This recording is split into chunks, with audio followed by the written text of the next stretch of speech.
तो झांझरिया अगर आपकी वर्जन में है तो कैसा होता?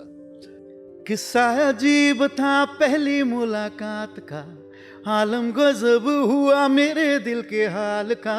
एक पल तो ऐसा लगा जैसे मेरी धड़कन रुक गई झांझरिया। उसकी छनक गई चुनरी।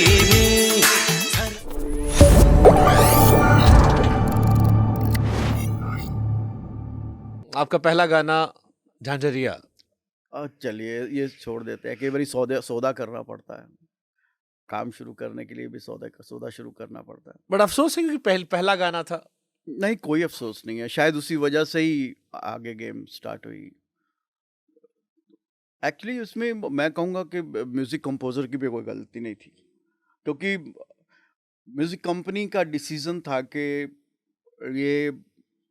ये वाला गाना चाहिए। हम अब तेरा तो नाम है नहीं इतना ज़्यादा, तू ज़िंदगी में भी तूने अभी रिकॉर्डिंग भी नहीं किया बॉम्बे शहर में, तो ये गाना हम खरीदना चाहते हैं तेरे से।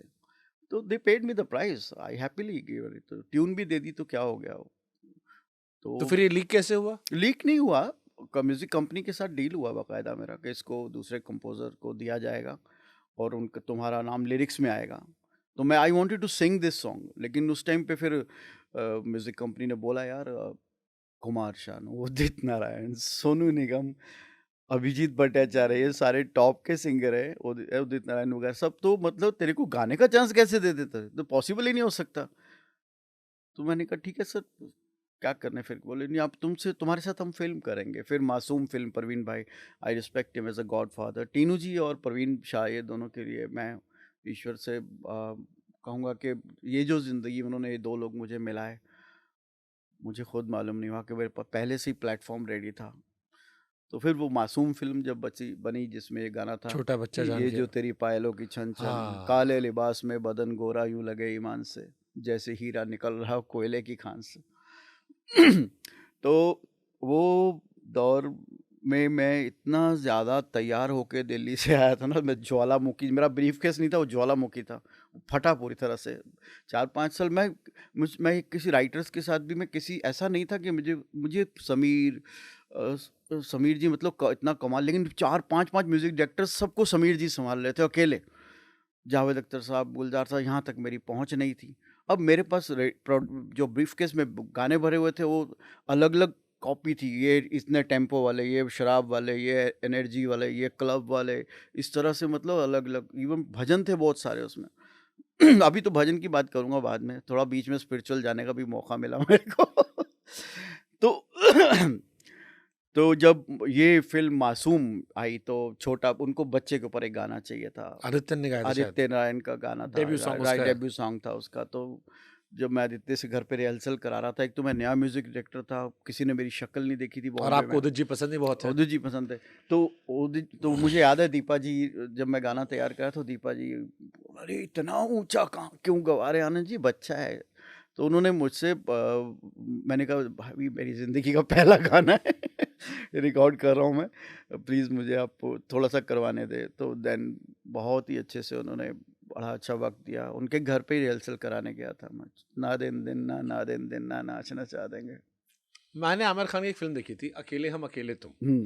उस अकेले हम अकेले तुम में आमिर खान एक म्यूजिक कंपोजर सिंगर बने होते हैं, जिसमें एक सीन दिखाया जाता है कि उनके गाने ले लिए आते हैं, उनके गाने जो हैं वो ले लिए आते हैं, हाँ, और एक हाँ। पैसा दे दिया जाता है, हाँ, और कहा था कि तुम्हें क्रेडिट नहीं मिलेगा। क्या ये बॉलीवुड में होता है सच में? अगर बेचने वाला तैयार हो तो होता है कि कोई बड़ा कंपोजर है, हाँ, उसने अगर खरीद लिया। कोई ये कहे जी नहीं मेरे को आप इतने पैसे दे दो, मेरी धुन भी ले लो और मेरी वो बॉल भी ले लो, मुझे नाम नहीं चाहिए, इस तरह से। तो मैंने उस टाइम पे जब झांझरिया किया था तो मेरा यही था, मैंने कहा सर मुझे सिर्फ फिल्म दे दो, आप ये गाना ले लो।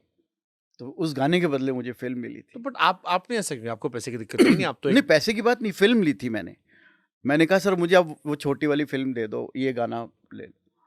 तो वो उस गाने के बदले से उस जेस्चर की वजह से मुझे फिल्म के लिए उन्होंने अगली पिक्चर। यस, मासूम छोटे बच्चे की जो फिल्म थी, मैंने उस दिन, उन्होंने एक्चुअली तय तो उन्होंने करना था, the man with the gold makes the rule, that is the golden rule, company उनकी थी। हाँ, जिसके पास गोल्ड है वही रूल बनाएगा, गोल्डन क्या है। लेकिन हकीकत में ये बड़ा रीजनेबल सेक्रीफाइस था मेरे लिए। और इसमें अन्नू जी की भी गलती नहीं है, मैं कहूँगा, क्योंकि उनको भी दबाव डाला गया। उनकी तेरे तो को बदनामी हुई बाद नहीं में। नहीं, वो तो गलत है, नहीं होना चाहिए था, उनको कंपनी ने दबाव डाला था। तो कोई ऐसा, ये मैं समझता हूँ कोई भी चीज़ की कहीं से नेगेटिविटी अगर रिमूव की जा सके अपनी जहनियत को खूबसूरत रख के, तो उसको करनी चाहिए बातों को। तो ऐसा झांझरिया अगर आपकी वर्जन में है तो कैसा होता? छोड़ो ना यार, अभी अरे आवाज अभी झांझरिया छनक गई अभी। आवाज में सुनना था अभी आप जिस वक्त पे इंटरव्यू ले रहे हो तो उस टाइम तक तो आवाज वो रहती नहीं है, लेकिन फिर भी मैं मुखड़ा सुना देता हूँ। अच्छा, इसको अंतरे से शुरू करते हैं। किस्सा अजीब था पहली मुलाकात का, आलम गजब हुआ मेरे दिल के हाल का। एक पल तो ऐसा लगा जैसे मेरी धड़कन रुक गई, झांझरिया उसकी झनक गई। एक तो आपने कोई कॉर्ड भी नहीं है, कोई सुर भी नहीं है, मैं कैसे गा रहा हूँ मुझे पता है। ब्यूटीफुल। अभिजीत भट्टाचार्य के साथ शुरुआत की आपके दोनों गाने पहले। राइट। आपके फेवरेट सिंगर कौन थे 90s में से? कुमार सानू, उदित नारायण, अभिजीत भट्टाचार्य? उस टाइम पे जो मेरा गाना गाने को तैयार हो जाता था वो भी बड़ा फेवरेट था। क्योंकि मैं I was an intruder, like an intruder. एक जैसे को डकैत होता है ना, आ जाता है ढका मारने। तो मुझे तो थोड़ी पता था कि मैं आऊँगा और मैं इस तरह से म्यूज़िक कंपनी का सपोर्ट मिल जाएगा मुझे और मेरे गाने हिट हो जाएंगे। पहली फिल्म बिना स्टार कास्ट की, ये जो सिल्वर जुबली हो गई film, silver jubilee with all songs hit. टुकुर टुकुर देखते हो क्या, कुमार शानू ने भी गाया था उसमें।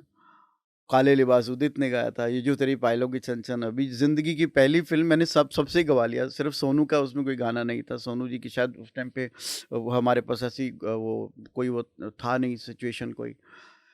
तो पहली फिल्म में ही तीनों से गवा लिया था, लाइफ की पहली फिल्म।